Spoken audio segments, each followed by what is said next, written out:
Towsley brought her family to Great Wolf Lodge in Niagara Falls last weekend, but this wasn't the type of treatment that she was expecting.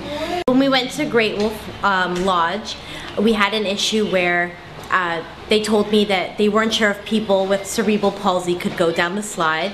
And at the time I asked the girl to get a manager, and she said that she would, which she didn't do. And when I had went back up to her and asked her, like, oh, did you speak to the manager yet?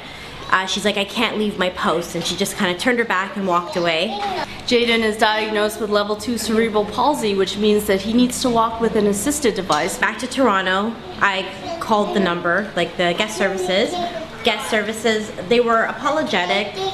They said that somebody would call me.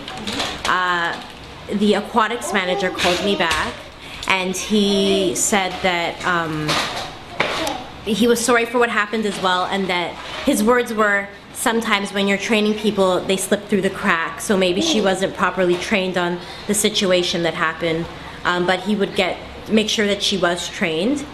And then he told me, do you want to come back to Great Wolf Lodge? And I'm like, no.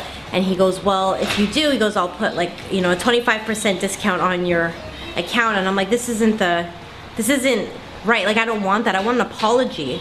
And he was like, he goes, are you looking for some type of compensation? Because if you are, I can't help you with that. And I felt so belittled because I wasn't looking for compensation. Like, there's no price on my son's feelings. After multiple complaints, Towsley says that Great Wolf Lodge still hasn't returned her phone calls. She says that she wants an apology. Great Wolf Lodge General Manager Keith Simmons declined to speak about the matter or elaborate on the policy surrounding cerebral palsy.